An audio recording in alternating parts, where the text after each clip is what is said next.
ओम शांति। सभी मिलके बड़े प्यार से बोलेंगे, ओम शांति।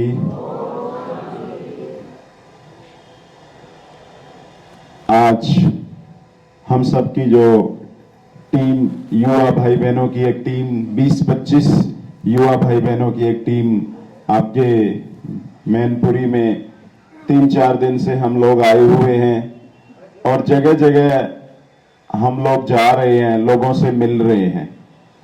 और जब हम लोगों से मिल रहे हैं तो हम लोगों को क्या मैसेज देना चाहते हैं, वैसा ही मैसेज मैं आप सबके बीच में रखता हूं। हम जिस संस्था से आए हैं उसका पूरा नाम है प्रजापिता ब्रह्मा कुमारी ईश्वरीय विश्वविद्यालय।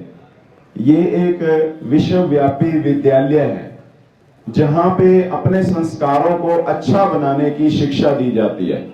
हमारे भारत देश में, दूसरे देशों में बहुत सारे विद्यालय हैं, बहुत सारे कॉलेज हैं, बहुत सारी यूनिवर्सिटी हैं, वहां पे भी शिक्षा दी जाती है। लेकिन वहां पे जो शिक्षा दी जाती है, अपनी आजीविका कमाने के लिए शिक्षा दी जाती है, अपना अच्छा कैरियर बनाने की शिक्षा दी जाती है।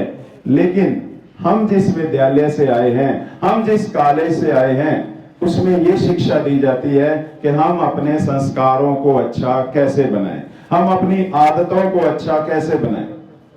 मैंने देखा है कि एक व्यक्ति जिसकी आदत अच्छी है, जिसके संस्कार अच्छे हैं, वो किसी भी परिस्थिति में रह जाए, कैसे भी वातावरण में यदि वो रह जाता है तो उसे कभी भी वातावरण का असर नहीं होता। क्यों? क्योंकि उसके बचपन से ही या बाद में जो उसने अपने संस्कार बनाए हैं, जो उसने अपनी आदतें बनाई हैं, वो बहुत अच्छी आदतें बनाई हैं। तो इसलिए जिस विद्यालय से हम आए हैं वहां पे हमें श्रेष्ठ संस्कार बनाने की शिक्षा दी जाती है और ये शिक्षा स्वयं परम पिता परमात्मा देते हैं। उसके बारे में आपको बाद में अच्छे से बताया जाएगा। तो किस तरीके से हम अपने संस्कार अच्छे बना सकते हैं, ये चीज निर्भर करती है हमारी सोच के ऊपर। सबसे पहले तो हमें ये समझना है कि हमारे मन में उठने वाले जो विचार हैं वो कितनी प्रकार के हैं। हमारे मन में जो विचार उठते हैं वो 4 प्रकार के होते हैं। एक होते हैं सकारात्मक विचार, पॉजिटिव थॉट्स, जिनके बारे में आप सब समझते होंगे। दूसरे होते हैं नेगेटिव थॉट्स, गलत विचार, नकारात्मक विचार। तीसरे होते हैं जरूरी विचार, कुछ काम जरूरी होते हैं। और चौथे होते हैं व्यर्थ विचार। पॉजिटिव विचार क्या होते हैं? अच्छा सोचना कि आज का दिन मेरे लिए भगवान ने दिया है, आज मुझे सारा दिन अच्छा करना है। अच्छा सोचने का बहुत सारे तरीके हैं कि मैं बहुत अच्छा हूं, मेरे परमात्मा का बच्चा हूं, मुझे भगवान ने स्वस्थ शरीर दिया है, 2 आंखें दी हैं, कान दिए हैं, शरीर बिल्कुल सही सलामत दिया है, मैं बहुत अच्छा हूं। एक होते हैं नकारात्मक विचार, उसके बारे में आप सब जानते ही हैं कि नकारात्मक विचार किस प्रकार के होते हैं।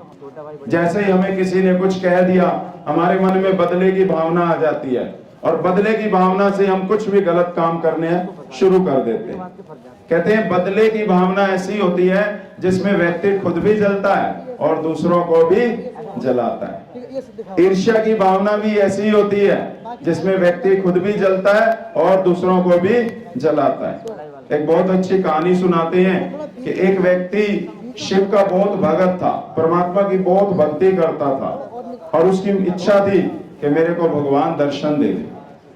बड़ी भक्ति करी उसने, बहुत कुछ किया और एक दिन परमात्मा ने उसको दर्शन दे दिए और परमात्मा ने कहा, बच्चे वत्स मेरे से वरदान मांगो, मैं आप पे प्रसन्न हूं, मैं आपको 2 वरदान दे दूंगा।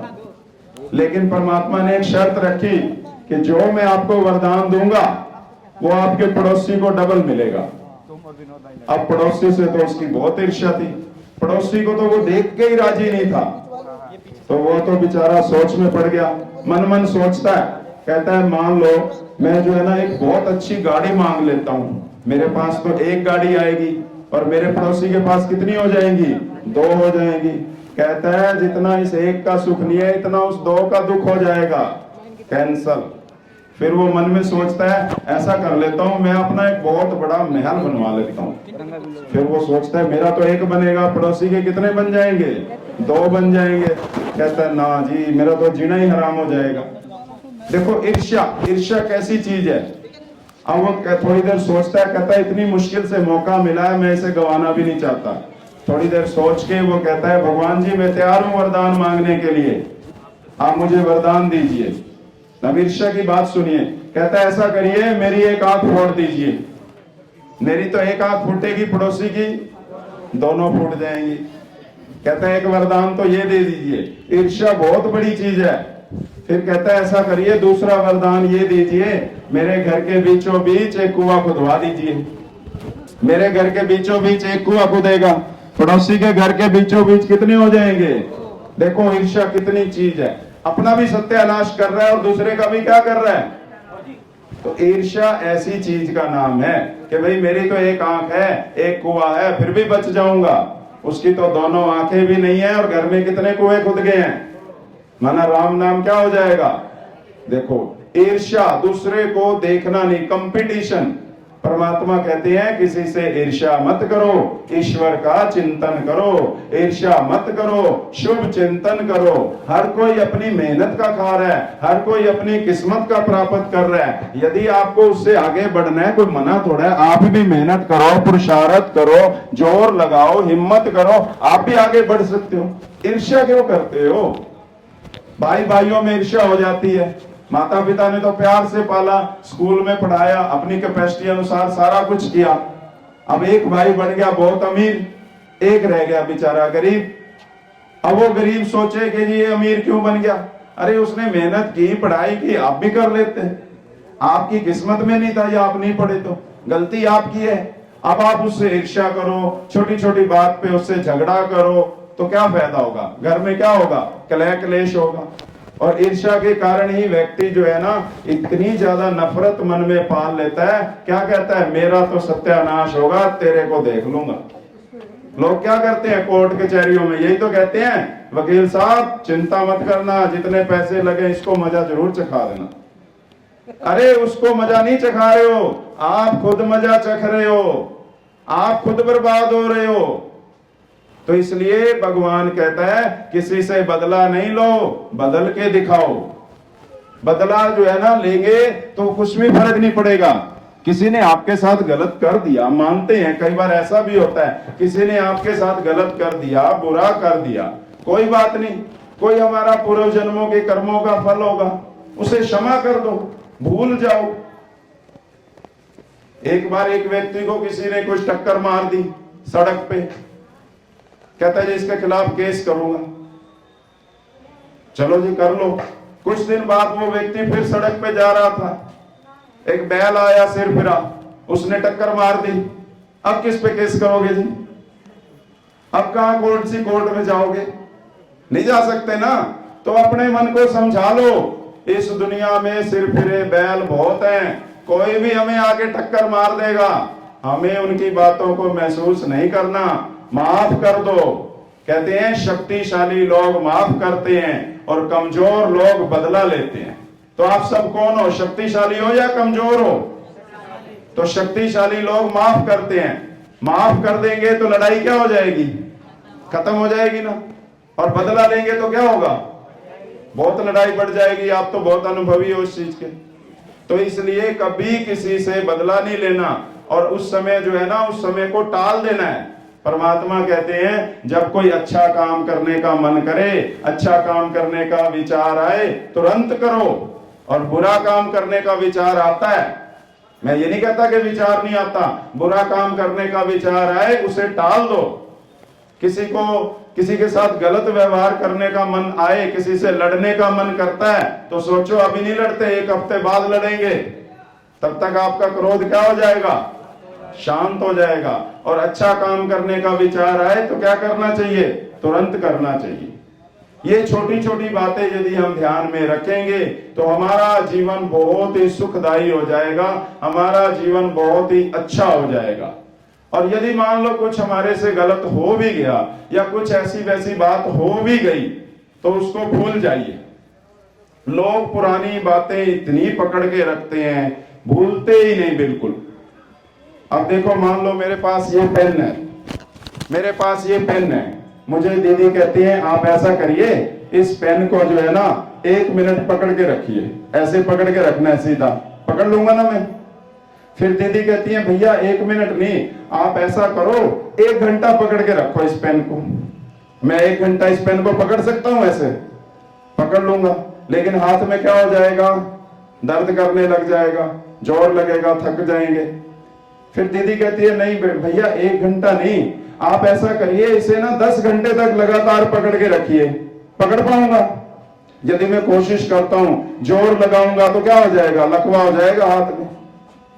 अब क्या हुआ, अब हम ऐसे ही देखो एक चीज को यदि हम बार बार पकड़ के रखते हैं तो हमारे हाथ में लकवा हो सकता है। पेन का कितना वजन है, बहुत थोड़ा सा वजन है।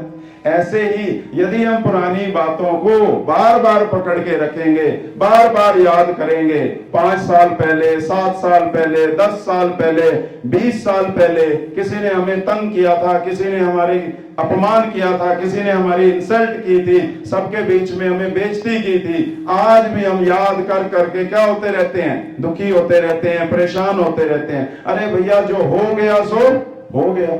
गीता के महावाक्य याद रखने चाहिए। क्या लिखा हुआ है गीता में, जो हुआ अच्छा हुआ, जो हो रहा है और जो आगे होगा। तो इसलिए गीता के महावाक्य याद रखने हैं। जो हुआ अच्छा हुआ। आप कहोगे जी ऐसे कैसे हो सकता है, हमारे साथ तो बहुत बुरा हुआ है, पर आपको इस जन्म का सब कुछ याद है, आपको पिछले जन्मों का तो कुछ भी याद नहीं है।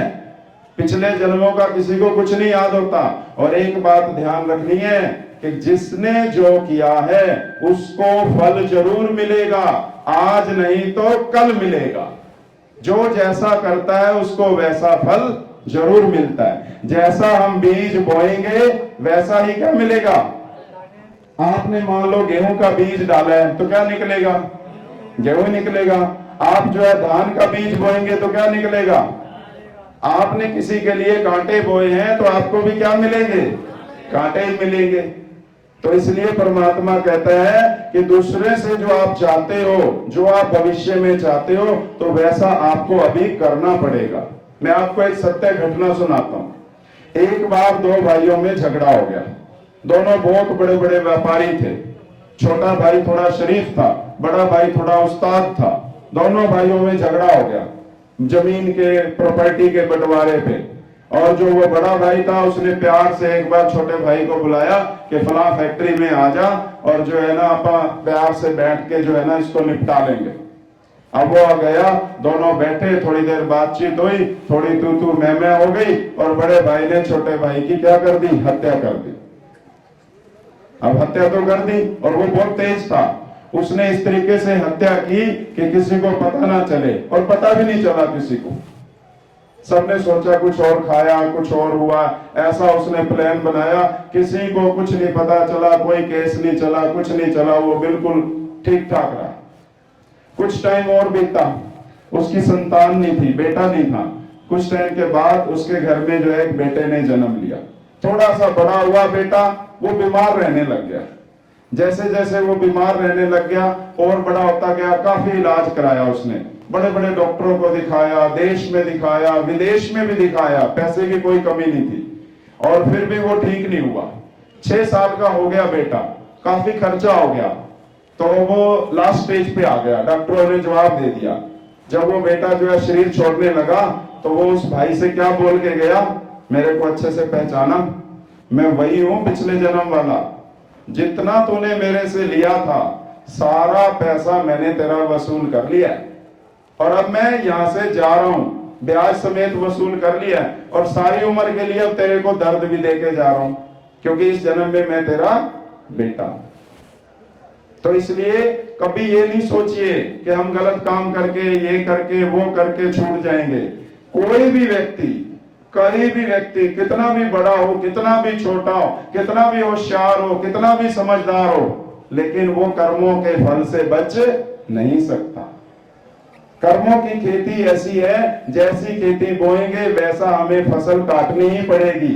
तो परमात्मा कहते हैं कि शुभ कर्मों के बीज बो, और शुभ कर्मों के बीज बोने के लिए सबसे ज्यादा जरूरी है मन में पहले शुभ सोचो। आपकी सोच से ही कर्म बनते हैं। पहली बात तो जैसा हम सोचते हैं वैसा हम बोलते हैं, फिर जैसा सोचते जैसा बोलते हैं वैसे हमारे कर्म होते हैं। तो इसलिए परमात्मा कहता है शुभ शुभ सोचो, जैसा आप करोगे वैसा आप पाओगे। तो प्यारे भाइयों बहनों, हम जो आए हुए हैं हम आपको ये बताना चाहते हैं कि अपने कर्मों को हम ही सुधार सकते हैं, और कर्मों को सुधारने का सिर्फ एक ही तरीका है, रियलाइजेशन। अपने आप को अफसोस करो, रियलाइज करो कि मेरी गलती क्या है। गलती क्या होती है? 5 विकार, 5 डाकू हैं जो हमारे से पाप कराते हैं। काम, क्रोध, लोभ, मोह, अहंकार, ये 5 डाकू हैं बड़े, इनके आगे बाल बच्चे भी हैं। यही हमारे से पाप कराते हैं, ये हमारे दुश्मन हैं। दुश्मन कोई व्यक्ति नहीं है, दुश्मन कोई इंसान नहीं है, दुश्मन ये हैं। अपनी दुश्मनी निकालो, हम कहते हैं दुश्मनी निकालो, क्रोध से दुश्मनी निकालो। दुश्मनी निकालनी है तो अहंकार से दुश्मनी निकालो, दुश्मनी निकालनी है तो ईर्ष्या से दुश्मनी निकालो। मना थोड़ा ही है। अपना क्रोध ठंडा करो, क्रोध करो। आप किस पे करो? आलस पे क्रोध करो, सुस्ती पे क्रोध करो कि मेरे अंदर क्यों है ये। तो जब हम ये बातें करेंगे तो अवश्य ही हमारा जीवन क्या हो जाएगा? सुखी हो जाएगा। तभी देखा है ना, जगह जगह लिखा होता है कि पाप से घृणा करो, पापी से नहीं करो। आप सब हमारे आत्मिक भाई हैं। हम इतनी दूर से चल के आए हैं। हम ऐसे ही एक बहुत बड़े कॉलेज में बात कर रहे थे, तो वो लोग कहते हैं कि जी आपको क्या पड़ी, इतनी दूर से चल के आके बताते हो, क्या आपको संस्था वाले पैसे देते हैं? मैंने कहा जी संस्था वाले तो कोई पैसे नहीं देते, हम तो अपने ही तन मन धन से लगे हुए हैं। कहते फिर आपको मिलता क्या है? आपको क्या पड़ी? जैसे मान लो मैं हरियाणा से आया तो कहते जी आपको क्या पड़ी, आप यहाँ आ भी रहे हो, अपना टाइम भी निकाल रहे हो। आजकल तो किसी के पास टाइम नहीं है, एनर्जी भी लगा रहे हो। मैंने कहा एक बात है, आपको ध्यान से सुनना। हम सब जो ये दिख रहा है ना शरीर, ये शरीर नहीं है। शरीर के अंदर एक शक्ति है।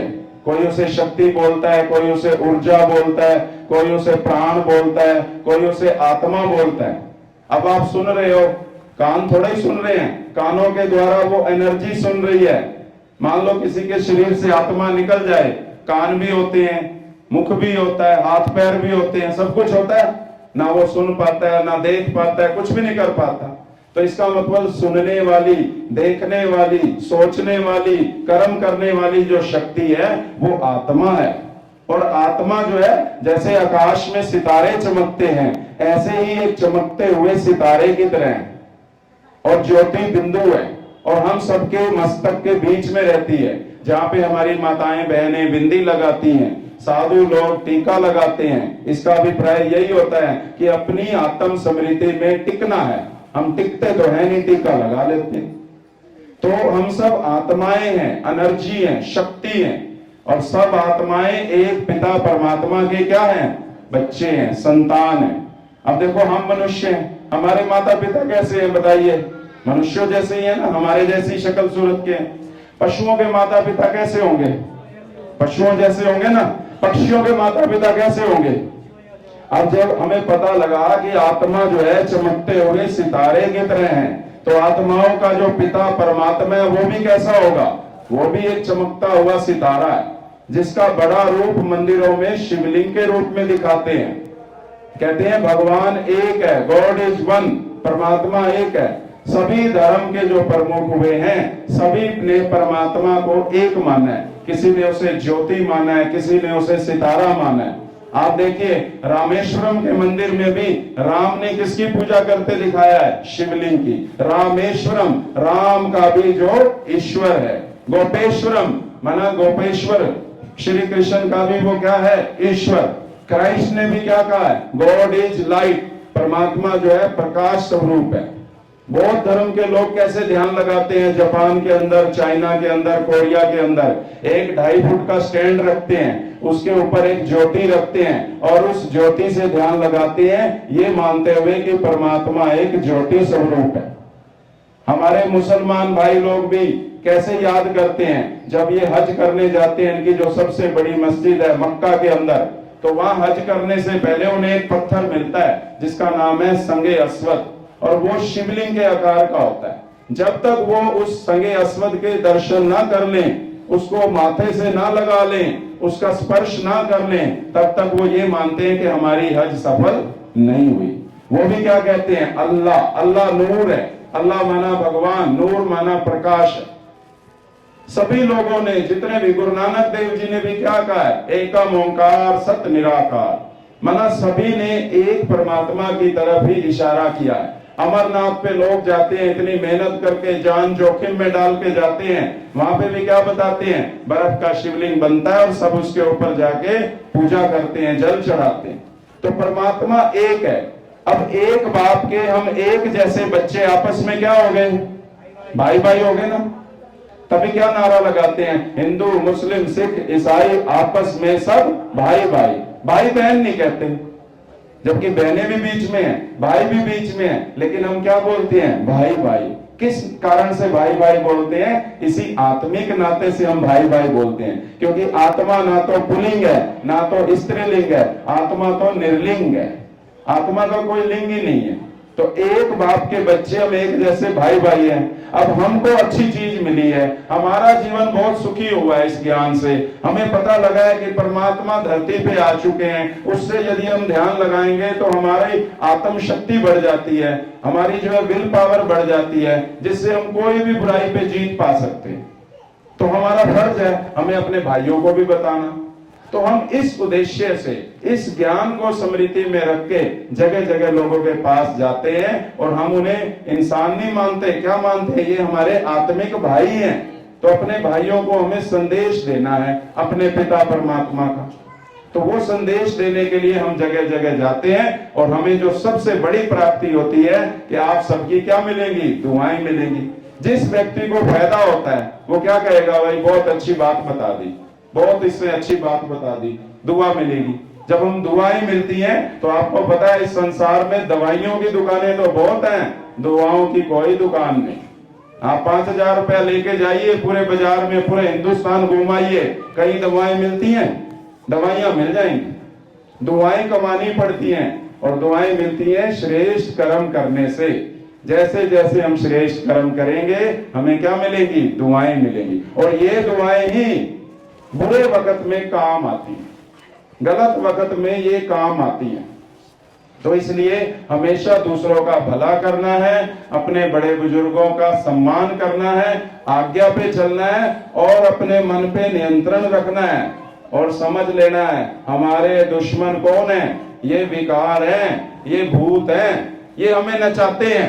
किसी को काम का भूत नचाता है, किसी को क्रोध का भूत नचाता है, किसी को लोभ का भूत नचाता है, कोई अहंकार से नाचता है। तो इसलिए इन भूतों को हमें अपने अंदर से निकालना है और इन भूतों को निकालने का एक ही तरीका है, परमात्मा को याद करना।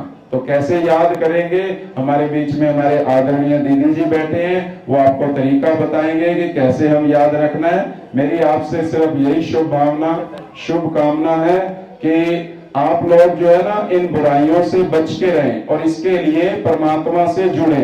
ताकत आएगी तो बुरा काम हमारे से होगा ही नहीं, हमें समझ आ जाएगी। तो हमारी आदरणीय दीदी बोले, उससे पहले आपके बीच में एक छोटी सी नाटक के द्वारा कुछ शिक्षाप्रद नाटक की प्रस्तुति की जाएगी। तो जो भाई पीछे बैठे हैं कृपया थोड़ा आगे आ सके तो आगे आ जाइए। आपको एक जो है ना हमारे जो तपस्वी भाई आए हुए हैं ये नाटक दिखाएंगे। इन भाइयों की एक विशेषता है कि ये सारे निर्व्यसनी हैं। ये सुबह 4 बजे उठ के भगवान को ध्यान करते हैं। इनमें कोई बीड़ी सिगरेट शराब अंडा ड्रग्स कोई भी चीज का सेवन नहीं करता, कोई गाली गलौज नहीं करता। मुझे इस ईश्वरीय ज्ञान में 35 वर्ष हो गए। मुझे आज तक याद है जब मैं इस ज्ञान से पहले था मैं बहुत गालियां निकालता था। मैं 11वीं क्लास में पढ़ता था, उसके बाद मैंने आज तक कभी किसी को कोई गाली नहीं निकाली। तो इसलिए ये सारे तपस्वी भाई कुमार भाई आए हैं। तो ये आपको बाल ब्रह्मचारी भाई हैं ये सारे। तो ये आपको जो है एक नाटक के द्वारा अपनी प्रस्तुति दिखाएंगे। आप ध्यान से देखना। आप सबने मेरी बात को ध्यान से सुना है। मैं ये कहना चाहूंगा कि आप इनमें से जो बात आपको अच्छी लगे अपने साथ जरूर लेके जाना। आप सबका जीवन बहुत अच्छा हो, आप खुशियों से भरपूर रहें, ऐसी मेरी शुभ भावना शुभकामना है। ओम शांति।